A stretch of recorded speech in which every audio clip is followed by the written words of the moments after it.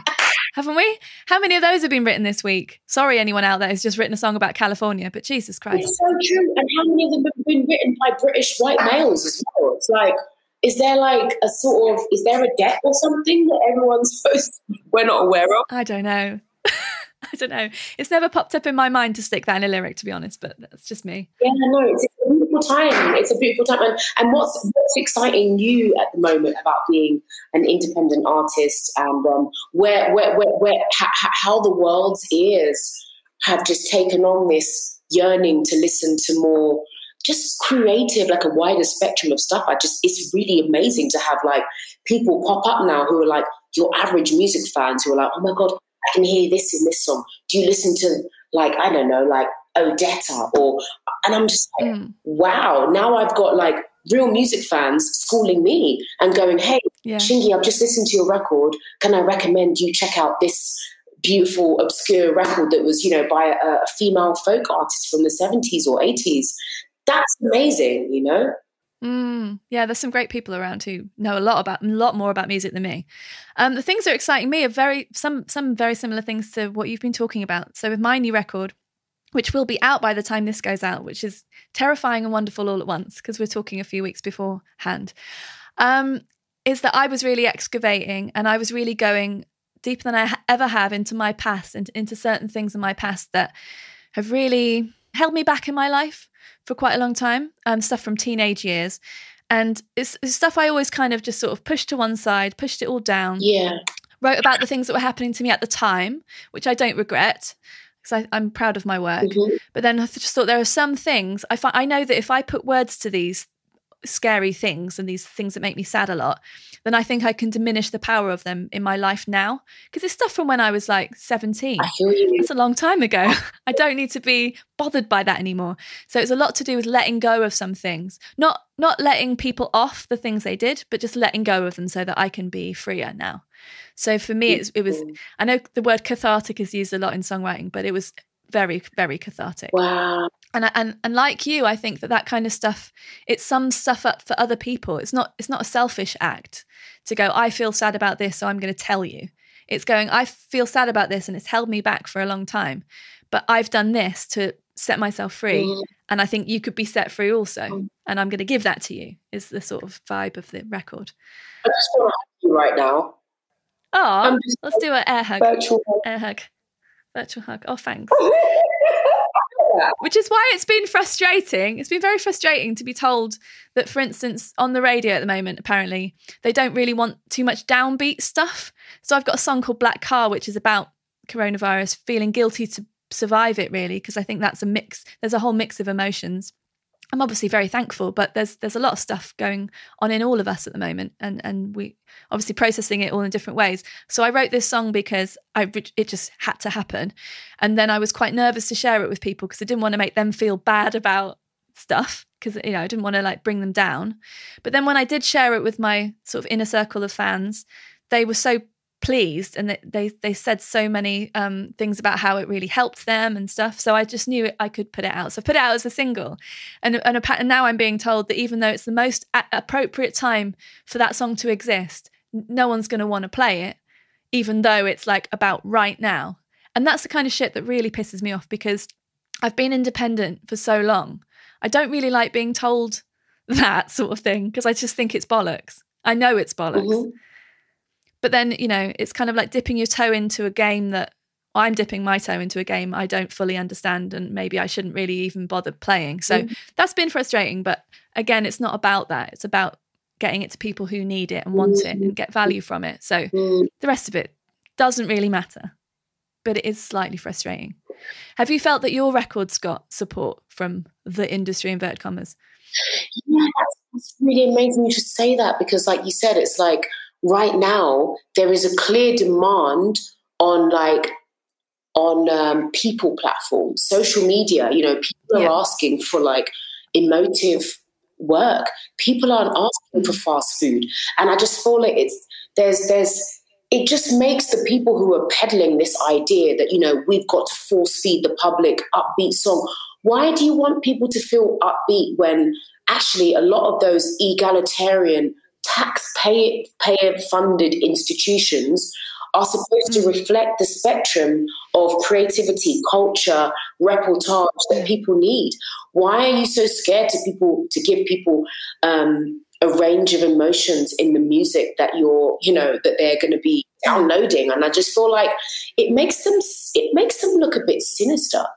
Why do you want people to be pretending like nothing's going on and dancing alone in the kitchen like they're in a club? Why do you want everybody to be turning their houses? There's this whole push, like they're like, yeah, kitchen disco Fridays, kitchen disco. Oh, I love it. Yes, we're now turning. And I'm just like, first of all, how many freaking average people in fucking England have kitchens that are fucking big enough to dance to?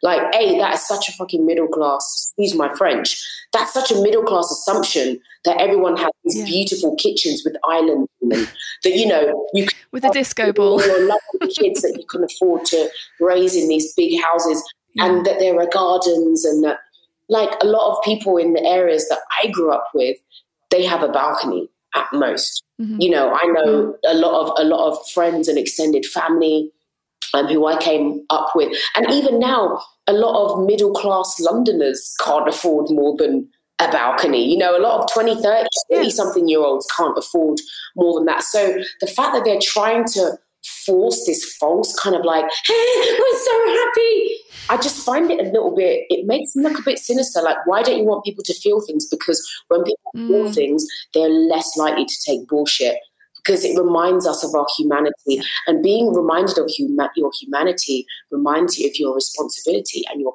power that you have when you get together as lots of good-minded human people. And I feel like there's something quite sinister in wanting people to just sort of block out the necessary emotions that we're supposed to be feeling now during this time. Because then what you're going to have is a lot of post-traumatic, I mean, the mental health, as we said in the beginning of the chat, is creeping up. The suicide rates are up. And I've actually received messages going, I had so much despair. I've listened to your album and it's making me feel like I can go on. Songs that make people feel human, make them, I don't know, it's like you said, it's like you've almost allowed people to feel something through your catharsis, through your bravery in your music. And people want to feel things right now. They're tired of just like, you can't be the BBC and give people nonstop negative news reporting about everything that's negative. 95% negative, and it's the same kind of psyop, fear, corona. Like, you can't just do that on the news and then be the BBC radio and then go, right, now you've got to be fucking happy with your island. Yeah, it's so weird. Yeah, well, you've put it so beautifully. Yeah. The kind of writing that I think that we both do is, I think, a lot about giving people permission to feel the feelings that they already feel. Yeah. The word fan is kind of awful because I think it reduces people to this kind of like a really anonymous thing. But the people who love the kind of music that comes out of humans that is true, let's say, they are complicated people with lives of their own. They're not someone who just clicks like on your photo. They've got loads of shit going on. They deserve to be seen. They deserve to be given permission to feel the things they feel. If we can help in the tiniest way, isn't that the most amazing part of it? And so that's why I just get frustrated when I feel like my music's being blocked from getting to people because of someone else's idea of what my music should be, or who I should be signed to, or how much money I should have paid to which plugger, all that shit. Oh my God, don't get me started on that. I know, we could have a whole other hour about that. But I just want to get the music to the people. That is all I want. Because I know, because it's helped me get over a load of shit, I know it will help people. Yeah. And that's not an arrogant thing. That's just a generous thing. Like, I want to add value to the world through the music that I make. Absolutely. That's nice, isn't it? Yeah. That's fine. Yeah. So stop stopping me. So wonderfully put. And then also, like, with the whole format that we talked about, the fact that the setup is so negated, where you have these levels of gatekeepers. I think if a lot of people found out, look, the only reason why that song is playing in your kitchen radio 3 times an hour is because that artist can afford a plugger. Basically, that radio station has been paid to say they like that song. Yeah. Are these presenters really DJs? Because a lot of them are influencers and they're just the person behind the mic. But it doesn't feel like there's no John Peels. Do you know what I'm saying? Like, where the fuck is John Peel? You know what I mean? Who is that person at mainstream radio that you are paying your taxes for, that is like genuinely listening to hundreds of records and songs and really, There is one, which is Tom Robinson. Oh! Absolutely, Tom Robinson. Oh, wow. Because he's a freaking hero. Is he at 56? Yes. Okay. So he's there. There are some, I think. But I think your point absolutely stands by. We'll always stand up for Tom Robinson because he definitely listens to a shitload of stuff. Yeah. Well, I think it's important that the public know, what the process is and, who, I think the public need to know about the haves and the have-nots because, if a lot of people knew that, it was decided who they're supposed to be loving and listening to and dancing to in their mystery kitchens with islands, which most of us don't fucking have outside of Manchester, or Richmond. That actually, no, that's because that artist has got a £10,000 promo budget. That's why you're getting to hear their voice. I think if a lot of people knew that, things would be different. I think so too. One of the guests, I won't name the guest, but one of the guests of this podcast in the early days, he told me off the mic that the reason I'd heard of his band was because of £1 million being spent on that band when they started out. Exactly. And I still know of the band because they're great. Yeah. So they're a great band and they've really cultivated a great audience and all that stuff. But initially that was the push. Wow. And so when you see festival lineups, for instance, which is all blokes that you've heard of, and there's an uproar about, really basic representation not being there, it's so, I'm kind of so annoyed I can barely say it. But anyway, so that's happening. And then people go, oh, well, you know, if women and artists of colour and, you know, LGBTQIA plus artists could sell tickets, then they'd have slots. But what you're saying is you have to be so amazing that you can get really successful completely outside the system so that then we can put you on our bill and sell tickets and make money off you, which is not how it works. No. As you were saying with your experience at the label, if you had 3 times the budget, who knows how much bigger Noisettes could have been. Exactly. Yeah, no, definitely. There's a lot of spend and mechanics. It's set, it's fixed. And I think, you know, there's a lot of sectors that have revealed themselves during this kind of revelatory, you know, year and a half that we've had. And I think that also the British public are kind of just trying to process that as well. Because like, even though now probably at least 50% of us know, you know, where certain parts of sectors are fixed, we know that we can't just throw out those institutions overnight. You know, a lot of us are trying to give them a chance to change, or suddenly money is appearing to give said institutions more money. You know, because they're like, well, we need help to be equal.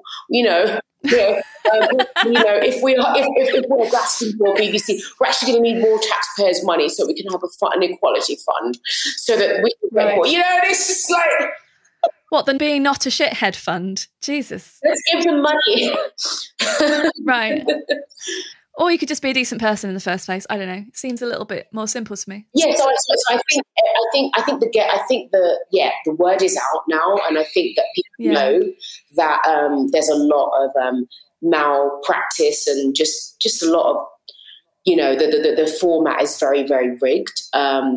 It's just a matter of, I think, you know, maybe us not as independent artists trying to sit there waiting for validation from those institutions. Exactly. And actually coming together and actually becoming, as you said, we're almost becoming more powerful than those institutions, because a lot of the artists who are backed by those institutions can't reach a genuine segment of the British public who will stay, absolutely, you know.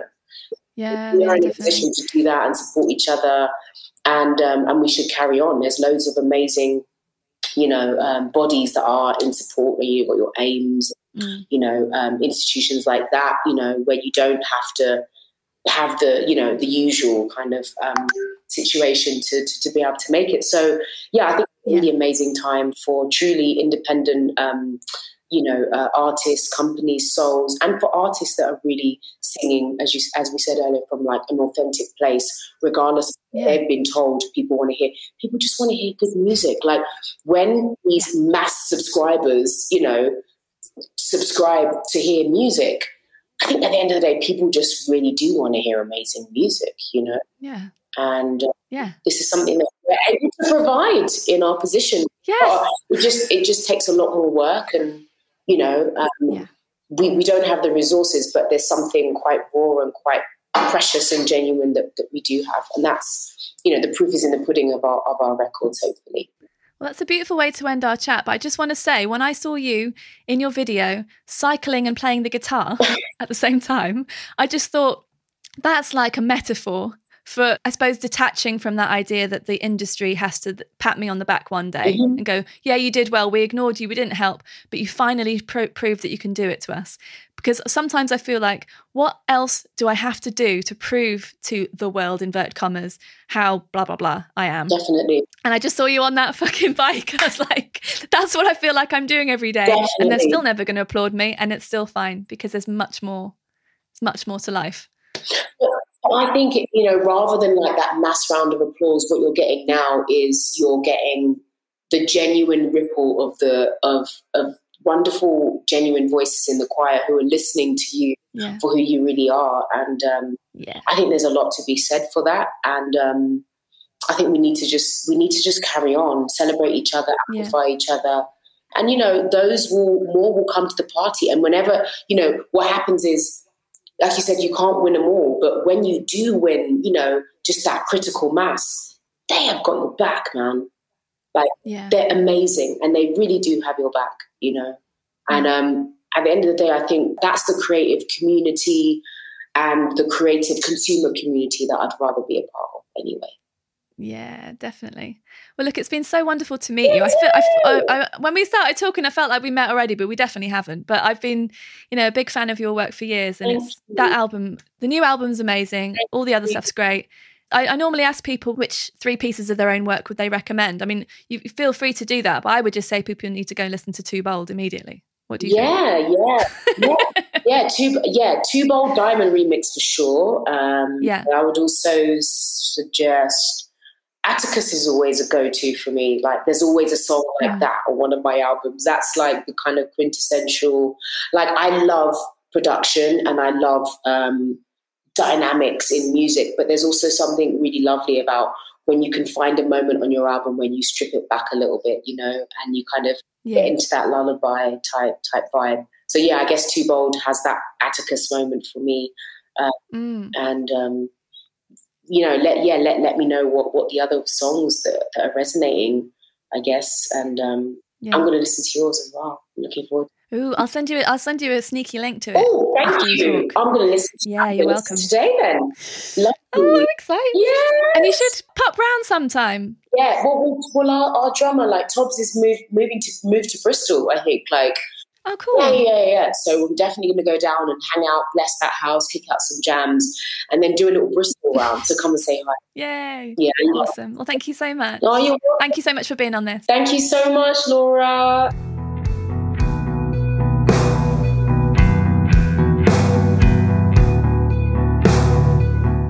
The deluxe show notes page for this episode is at penfriend.rocks/Shingai, SHINGAI. Head on over to get links to listen to Too Bold and watch that amazing video where Shingai rides a bike and plays the guitar at the same time. Astonishing.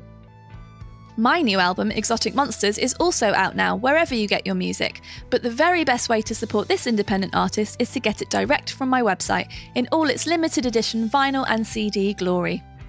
Everything is running low now, and I've got just a handful of t-shirts and badges left too. If you enjoyed this episode, please share it with a friend, click subscribe, and say hello anytime on Twitter, Facebook, or Instagram. I'm at Penfriend Rocks everywhere. Bonus points if you feel inspired to leave a review on Apple Podcasts, because that helps in 2 ways. It tells me to keep going, and it tells others to keep listening. Thank you.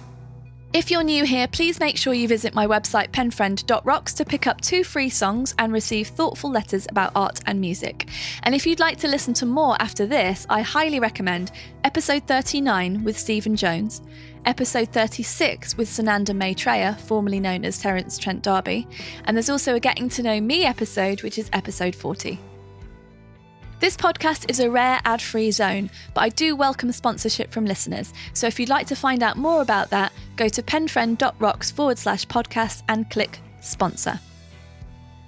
Massive thanks always to my Correspondence Club for powering the making of this show and all my music. Lots of love to you. Thanks so much for listening today. I'll be back in 2 weeks' time to share my conversation with Lou Barlow of Sebadoh and Dinosaur Jr., so I hope to catch you then. Till then, take care.